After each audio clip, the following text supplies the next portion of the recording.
Ha vuelto la luz. Esta noticia, o bien sacada del contexto de la conversación entre Cain y el viejo, o bien articulada unos 21 años atrás, podría haber sido interpretada únicamente de dos maneras. A. Como si, tras haberse desplomado accidentalmente los fusibles del circuito eléctrico de un hogar o edificio cualquiera, alguien los hubiese recolocado, normalizando la intensidad de la corriente en cuestión, para después sugerir, con toda la falsa modestia que subyace una frase impersonal, que el mérito es suyo.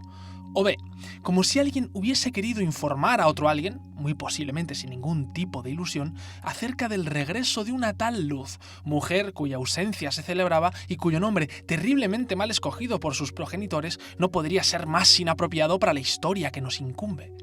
Sin embargo, puesto que no podemos eludir ni la conversación entre Cain y el viejo, ni el momento en el que ha sido articulada, la noticia nos invita a una tercera interpretación. ¡Te lo dije!, gritó instintivamente el viejo, y con tal brusquedad que poco le faltó para saborear el pétreo suelo de su habitación. En lugar de tan apetitoso manjar, permitió que su vista tropezara con la difuminada silueta de su interlocutora.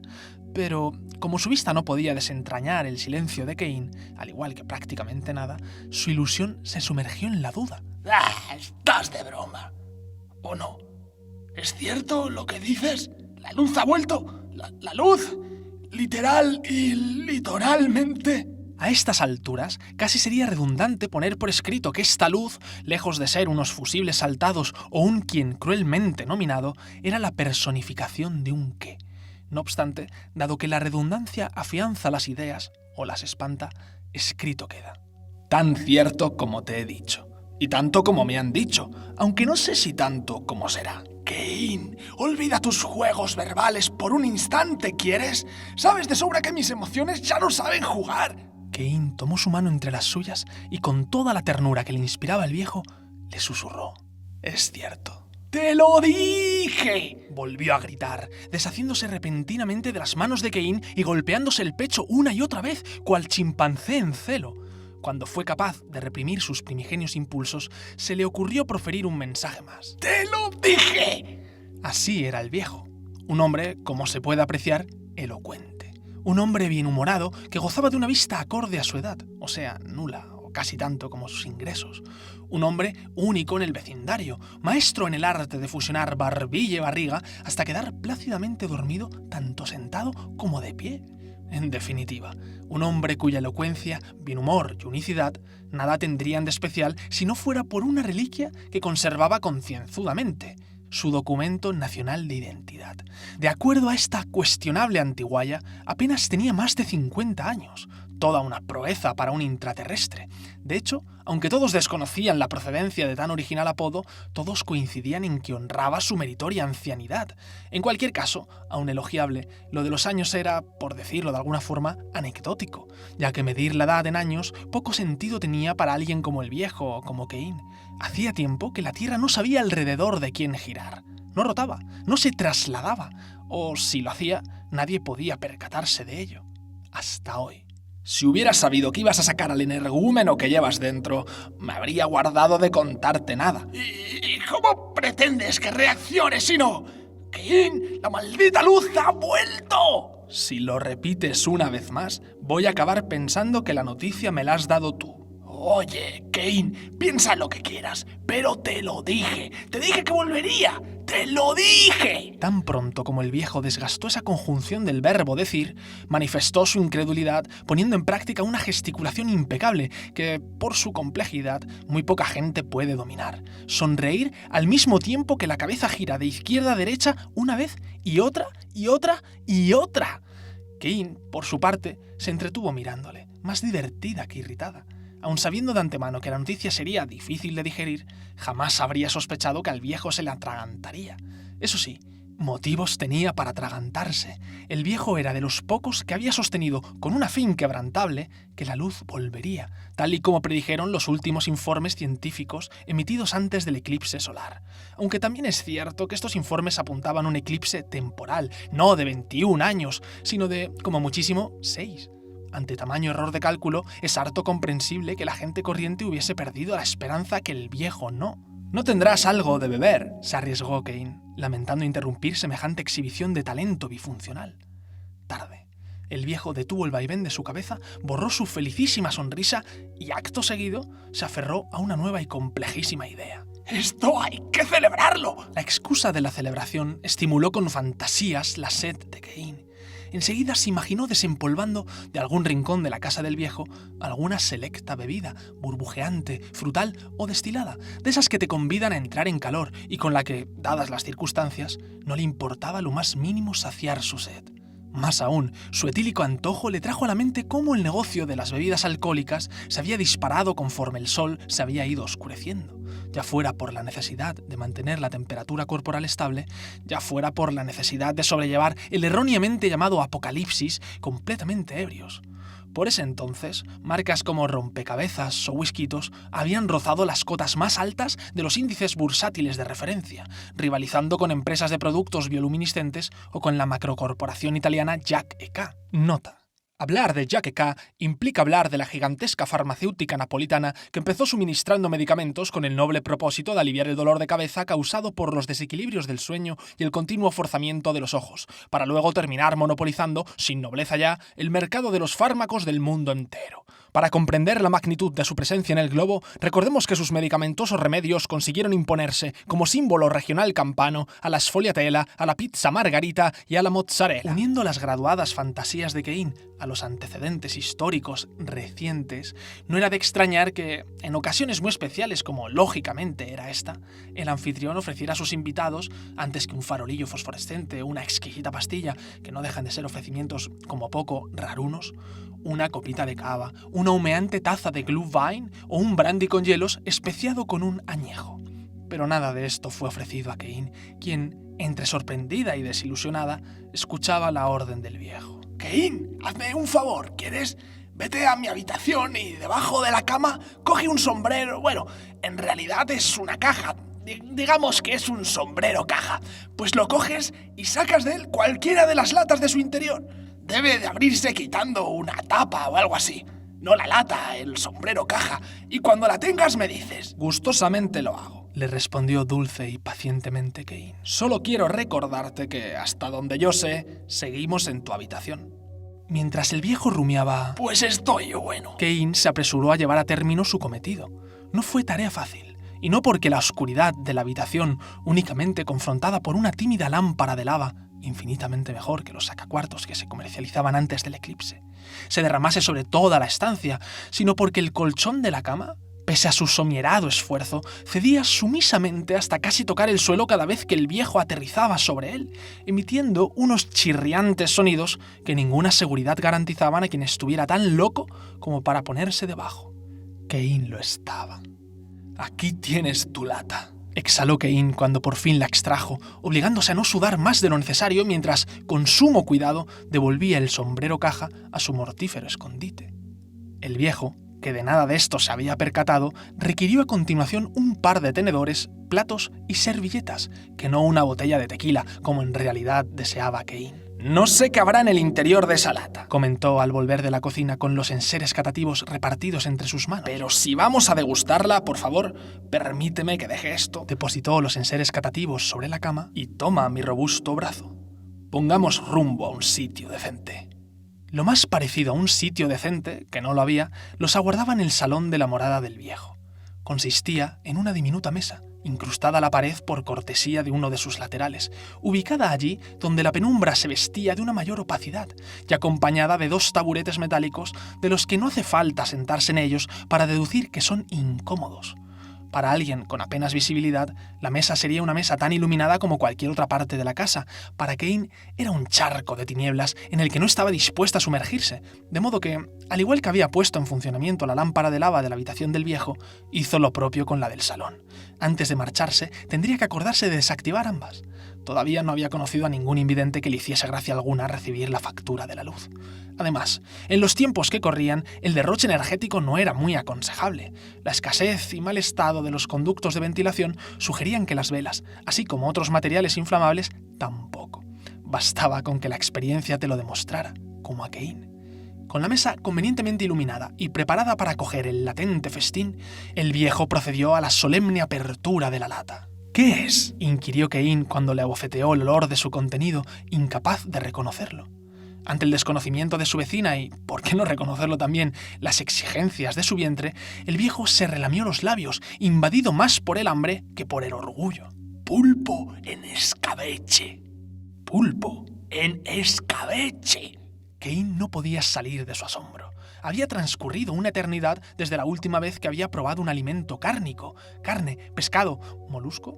¿Qué más daba? Animal. Solo de pensarlo se le hacía la boca agua. Y no porque fuera una caníbal veganofóbica, adicta a cualquier ración de sangre, músculos, tendones y grasa que supusiese un desafío para la masticación molar y un esfuerzo extra para su sistema digestivo. Ni siquiera porque la falta de determinadas vitaminas, como la D, tuviese que contrarrestarla con suplementos de cualquier índole imaginable. No, la reacción de Cain era bastante más compleja. En el momento en el que el sol es engullido por una sombra acuciante distinta de la noche, que no cesa ni con la presencia del día siguiente, los animales, desorientados y más los ectotérmicos, pierden la referencia de su ciclo circadiano, sus relojes biológicos se desconfiguran y la naturaleza, hasta la fecha satisfecha de sus planificados desórdenes, entra en un estado de caos similar al que ocasionó Internet cuando las conexiones Wi-Fi expiraron por vez primera varios años atrás. Asimismo, las plantas, adictas a sus dosis de fotosíntesis, renuncian a seguir siendo catalogadas como seres vivos y se preparan para protagonizar el más triste de los desenlaces vegetales, el marchiticidio. Cuando la debilidad de sus miembros y frutos es tal que puede quebrar el primer eslabón de la cadena alimenticia, las reservas de oxígeno cuentan sus días, mientras la palabra extinción se escapa de los tratados de biología y con majestuosidad se asienta sobre el mundo, dispuesta a roer todo rastro de vida, promocionando así un cementerio todavía más descomunal que el que estrenaron los desdichados dinosaurios. Y todo ello sin olvidar la calurosa bienvenida de una nueva glaciación. ¿Qué puede hacer el ser humano entonces? Lo que está acostumbrado a hacer, posponer su final. Ese era el tétrico cuadro que paulatinamente había sido pintado sobre la faz de la Tierra a medida que el sol se apagaba, o al menos lo era antes de que la luz, después de 21 años, se hubiera dignado a volver, si es que eso era cierto, tal y como Cain había anunciado. Por tanto, en semejantes condiciones de supervivencia, qué lujo era poder saborear algo parecido al pulpo en escabeche. ¡Delicioso!, farfulló Cain, antes incluso de descargar un trocito del susodicho pulpo sobre sus ávidas fauces, desde donde sus papilas gustativas expidieron agradecidas y placenteras señales a su cerebro. En realidad, delicioso era un adjetivo demasiado preñado de subjetividad, y más aún para alguien como Cain, que apenas había sumado el 12º año a su edad cuando la comida empezó a silenciar su sabor. Dicho de otro modo, el trocito del susodicho pulpo debía de saber a todo menos a pulpo, o sea, o a trocito o a susodicho, si es que alguien sabe a qué saben ambos. Es más, en el mejor de los casos, y a juzgar por la capa de polvo que lucía la misma, el viejo habría adquirido la lata recientemente, esto es, durante los años, para que nos entendamos, oscuros. En el peor de los casos, la lata habría entrado en simbiosis con el sombrero caja como medio de aprovisionamiento, de cara al futuro, esto es, de forma simultánea a la emisión de los primeros comunicados de emergencia internacional que el eclipse, aún por llegar, había desencadenado. ¿Y cómo puede el contenido de una lata sobreponer indefinidamente su comestibilidad a su putrefacción? Quizás no se ha dicho que la lata de pulpo en escabeche del viejo era una lata de conserva, como su nombre eficientemente indica, conserva. Aún así, conservar un alimento entre 6, siendo optimistas, y 21 años solo sería posible con la intromisión del ser humano. De lo contrario, la lata, una vez abierta, sería tóxica hasta para la mirada. Efectivamente, el ser humano había intervenido. Recurriendo a un mayor repertorio de ingredientes químicos con los que perfeccionar la pócima del conservante, se había logrado prolongar sus efectos sin perjudicar lo más mínimo la salubridad del producto. Llámese ciencia, llámese magia. Otra cosa era que el estómago se acostumbrase a asimilar ingentes cantidades de conservantes a cambio de un mísero trocito de pulpo, o de albóndiga, o de garrofón. Después de 21 años, sorprendentemente, se acostumbraba. El delicioso de Cain era la prueba de ello. Naturalmente, estos extremos de intervención nutricional no se habrían barajado siquiera de no ser por el inminente riesgo de hipotecar la salud global, como desgraciadamente había sucedido. Fueron medidas de precaución engendradas con un único propósito: garantizar la seguridad alimentaria. Una lástima que ni siendo uno se cumpliese. Demasiados años de vacas flacas.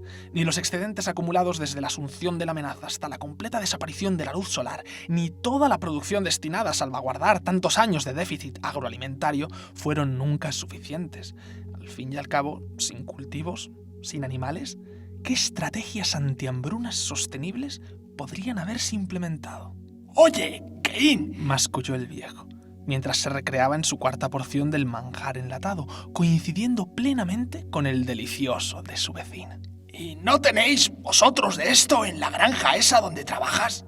Si con lo de granja te refieres al hangar de cultivo, hasta donde yo sé, no sembramos pulpo. No digo que de vez en cuando no florezca algún atún, alguna ternera o algún... Caín, déjate de rollos, ¿quieres? Me refiero a si no tenéis alimentos como los de antes. Ya sabes, comida no procesada o poco procesada, como este pulpo. Condujo una quinta porción a la puerta de su estómago, también llamada boca.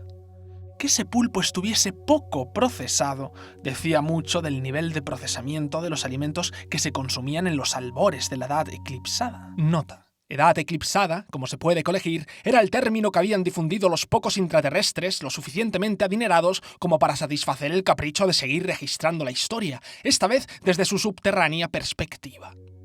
Ya que lo preguntas, no, y no debería sorprenderte mi respuesta. ¿Por qué? ¿Qué tipo de comida tenéis ahí? Rumió el viejo. No sé cuántas veces te lo habré dicho ya. Miento, sí lo sé. Tienes la extraña costumbre de preguntármelo cada vez que comemos juntos. Hoy te lo perdono porque, honestamente, temo por tu salud.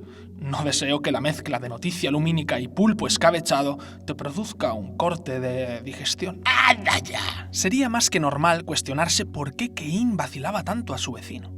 Aunque hasta ahora no haya tenido ocasión de vacilar a nadie más que al viejo, queda confesado y destripado que su hábito vacilador era extrapolable al resto de sus relaciones de amistad.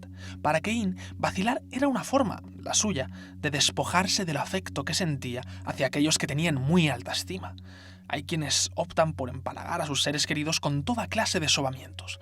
Otros los asfixian con andanadas de cumplidos, sonrisas y gracias. Caín, por el contrario, si eras merecedor de tanta consideración y cariño, sencillamente te vacilaba. Si no, también. Ahora en serio, viejo, a ver si esto te refresca la memoria.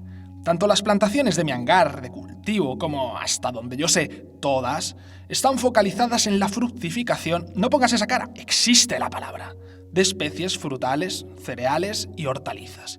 Transgénicos, sí, y menos mal que lo son. Si no, ya me puedes decir tú cómo íbamos a tener organismos vegetales vivitos y coleando decenas de metros por debajo del suelo, subsistiendo mediante ráfagas de luz artificial. Pero ocurren dos cosas. La primera, por su elevado coste de mantenimiento, son poquísimos los espacios consagrados a estas plantaciones. La segunda, a consecuencia de lo anterior, todo lo cosechado va directamente a los laboratorios, no a los consumidores. ¿Por qué? Porque en los laboratorios se confeccionan esas maravillosas cápsulas que luego disolvemos en agua o mezclamos con Kyuraki. Nota. Kyuraki era una masa elaborada con agua y harina mineral, el hallazgo más sobresaliente del último siglo, de consistencia similar a la del pan sin hornear que idearon los laboratorios pakistaníes con vistas al así llamado eclipse, para sufragar la manía bucal del masticado. Como es lógico, las encías y los dientes también tenían sus derechos y sus defensores. ¿Y qué tanto nos entusiasman? ¿Es comida procesada? Sí, pero te aseguro que sin esas cápsulas haría tiempo que la emaciación habría acabado con nosotros. ¿Emaciación? Ahí te has pasado de lista con tus conocimientos de jardinería. Mira que confundir la nutrición con la jardinería. Sí, el viejo también sabía cómo desenvolverse en el vacilante juego de su vecina, si bien es cierto que él participaba sin darse cuenta. Cuando Caín, dolidamente atacada, se dispuso a escupir la respuesta mordaz que había fraguado, el viejo se adelantó, interrumpiéndola con otra de sus sofisticadas preguntas. ¿Y las granjas? ¿A qué te refieres? Todo eso de los cultivos está muy bien, Caín, pero, oye, ¿no había granjas? Ya sé que tú trabajas en un bazar de cultivo. Digo, granjas. Granjas con las que llenan las latas como esta. Alzó la lata de pulpo en escabeche tan torpemente que a punto estuvo de desperdiciar el poco contenido que en ella quedaba. Luego, para recompensar su sobrehumano esfuerzo, acertó a pescar otro de los trocitos con su tenedor. ¿Granjas? ¿En serio? Caín suspiró. Finalmente había deducido qué granjas eran las que mencionaba el viejo. Viejo, se llaman FPR, fincas de pasto regulado. Y no tienen pulpos. Los pulpos que yo conozco no pastan. Diré más, los pulpos que yo conozco puede que ya ni existan. ¿Por qué lo había expresado como posibilidad y no como certeza? En primer lugar, porque Kane no había tenido ocasión de recorrer de punta a punta todas las profundas y desproporcionadas masas de agua oceánicas que fluían bajo las faldas heladas de la superficie marítima. Pese a la ausencia del sol, el agua de la Tierra apenas se había congelado, de donde se infiere que, habiendo agua, ¿por qué no iba a seguir habiendo vida? Nota. Si alguien se estuviera preguntando ahora si, con los océanos superficialmente congelados, se podía salvar a pie la distancia entre el continente euroasiático y el americano, la respuesta es sí, siempre y cuando ese alguien fuese un ser infatigable, inanimado e inmune a la hipotermia, o sea, no. El segundo motivo por el que Kane dudaba de la definitiva extinción de los pulpos procedía de lo que los sociólogos contemporáneos a ella habían denominado efecto Noé. Cuando el eclipse solar fue inminente, numerosas entidades ganaderas, asociaciones protectoras de animales e instituciones de conservación de la fauna y flora se preocuparon de cuál sería el porvenir de los seres vivos de nuestro planeta, que no el de nuestra humana especie, durante esos 6 supuestos años de ostracismo solar, para lo cual, además de las fincas de pasto regulado, se recrearon hábitats y áreas aclimatadas en unos gigantescos espacios acuáticos y terrestres del subsuelo, llamados, cómo no, arcas. En ellas concentraron parejas de familias tanto animales como vegetales, a la espera de que la oscuridad descargase su diluvio de negrura. Pero hubo un pequeño problema. 21 años de eclipse. Que algún arca estuviese todavía en funcionamiento era un misterio aún sin resolver. Con lo cual, ¿habían pasado los moluscos cefalópodos octópodos a mejor vida? ¿Quién sabe? En lo que respecta al viejo, no parecía importarle lo más mínimo el destino de tan sabrosas criaturas. Quizás le entristeciese levemente no volver a probar nunca el pulpo en escabeche, como demostró al descubrir que su tenedor seleccionaba el último trocito de la lata. Pero lo concerniente a los moluscos cefalópodos octópodos le traía, y no cabe la menor duda, sin cuidado. Por eso no debiera desconcertarnos que dirigiese su curiosidad hacia otros derroteros. Oye, ¿y entonces qué tienen en esas granjas? Hasta donde yo sé, respondió Kane, mientras se deshacía de la lata en el único contenedor de la casa, para variar, inorgánico. El reciclaje orgánico apenas tenía presencia en los últimos años. ¿Por qué sería? Pacas de paja, un intrincado montaje de luces para que los animales no pierdan la referencia del día y de la noche, y unos entes con tamaño de persona a los que vulgarmente se les conoce como trabajadores. ¿Qué? Quiero decir que ¿qué tipo de animales tienen? Los del tipo aburrido, o sea, ni mamuts, ni gamusinos, ni unicornios. Únicamente unas pocas vacas, 3 pares de ovejas y alguna que otra gallina. ¿Nada de cerdos? Los cerdos los pone la empresa ganadera de turno. Vulgarmente se les conoce como trabajadores. ¿Ves? ¡Te lo dije! Todavía se hacen latas como la que nos hemos pimplado. Por supuesto que se hacen y hasta se comercializan. Pero hoy, ¿quién las puede pagar? ¿Tú? No. Yo tampoco. Solo la gente acaudalada de la submeseta central. Además, piénsalo. Teniendo a diario un menú degustación a elegir entre fármacos, agua, cápsulas o kyuraki, combinándolos como nos venga en gana, ¿quién se encapricharía con una minúscula lata de conserva? Pues yo, desde luego. Y yo también, viejo. ¿Para qué negarlo? Por un instante, Kane bajó la guardia de su vaciladora actitud, tanto que posó una de sus manos en el acolchado hombro del viejo, palmeándolo, tanto que se le escurrió de los labios un «gracias por compartir tu pulpo escabechado conmigo». Pero enseguida corrigió sus excesos de afectuosidad con un «por cierto, ¿no te importará que me lleve las 3 latas que aún quedan en tu sombrero caja?» ¡Ni se te ocurra! La salvajada reacción del viejo fue tan instintiva e inmediata que no le dio tiempo a asimilar que era una broma. Total, no me vas a ver. Esta última sí que supo gestionarla. Pero mañana sí. ¿Estás queriendo decir con eso que crees que lo del retorno de la luz es verdad? ¿O que crees que yo no lo creo y por eso me haces creer que tú tampoco lo crees, creyendo que la mejor forma de hacérmelo creer es fingir creerlo? ¿Qué? No me atormentes más, ¿quieres? Te dije que la luz volvería y la luz ha vuelto. Lo último que su vecina pretendía era herir sus sentimientos, por lo que enmudeció aquello que en realidad pensaba. La primicia de la reaparición solar la había recibido durante su jornada de hoy, a la hora del mediodía, que era una hora totalmente relativa, y aún más en ese entonces, pues con el sol desahuciado se hubo adoptado por primera vez en la historia de la humanidad una hora universal, sin usos horarios ni cambios de hora. Ya era por todos los de su departamento sabida, habiéndose propagado con la misma celeridad con la que se propaga el pesimismo. Pero no era la primera vez. Y para Cain, a menos que esa luz dañara sus propios ojos, no sería la última. A lo largo de los 21 años, habían recibido la misma noticia con tanta convicción como para poder creerla, por lo menos en otras 5 ocasiones. También es verdad que en los primeros años aparecía con una mayor asiduidad. Unas veces fue un rumor difundido por los gobiernos intraterrestres para alentar a sus tributarios, más súbditos que ciudadanos. Otras, una patraña modelada al otro lado de las fronteras, un grito desesperado de los sobresueleños con el que ansiaron evitar que la voz del exterior muriese en él. Sin embargo, ninguna de las veces fue cierta, independientemente de su procedencia. En consecuencia, Cain no se fiaba. Aún así, había pedido el resto del día libre, como toda la plantilla del hangar de cultivo en el que desarrollaba su profesión.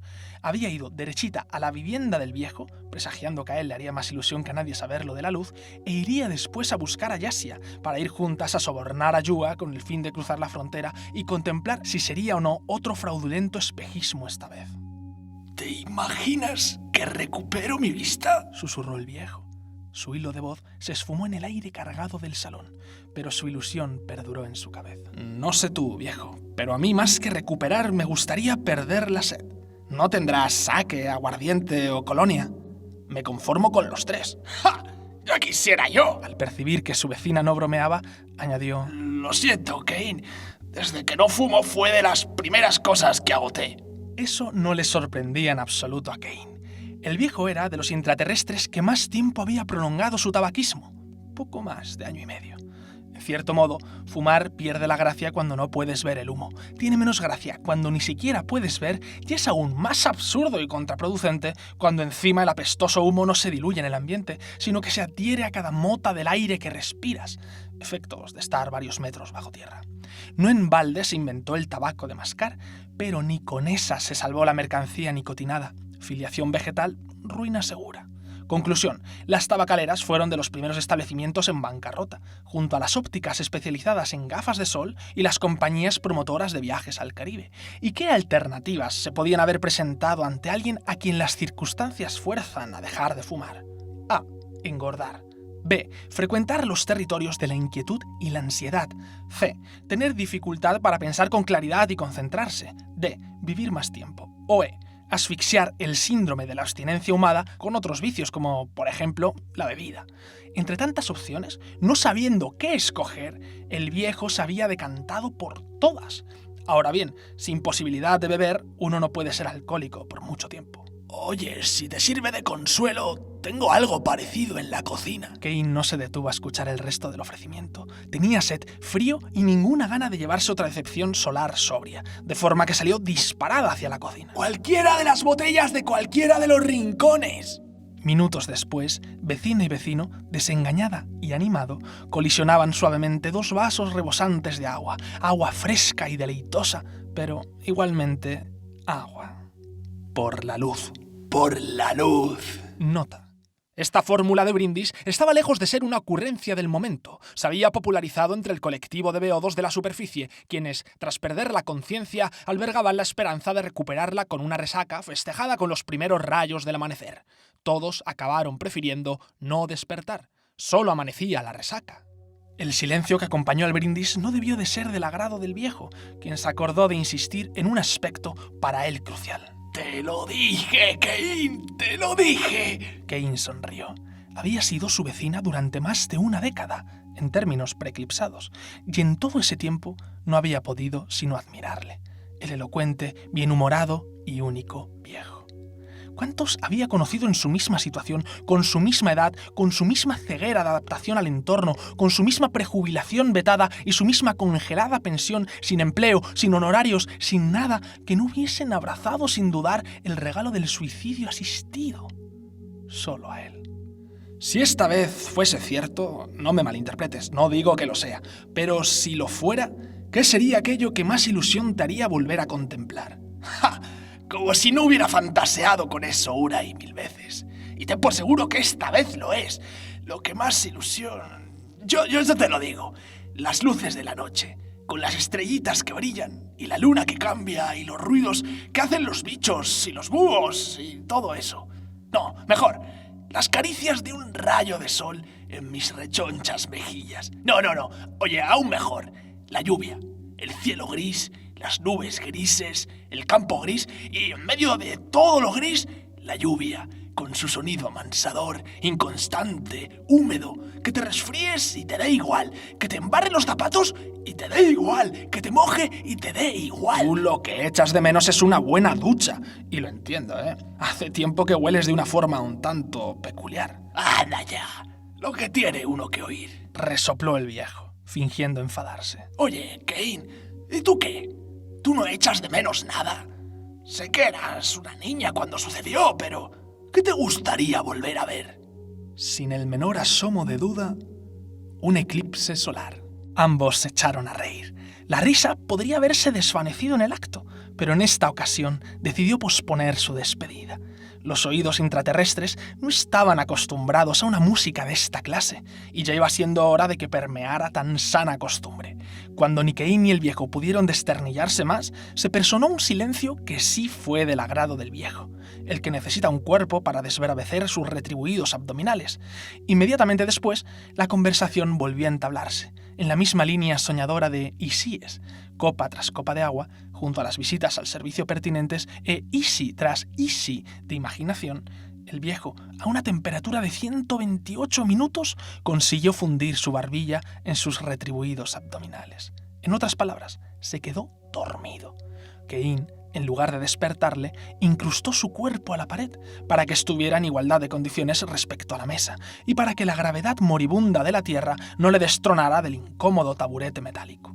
Con la seguridad del viejo avalada por la mesa y la pared, Kane, con el mayor sigilo, se marchó de la vivienda. No obstante, casi al instante estuvo de vuelta. Había olvidado desconectar 2 tímidas lámparas de lava.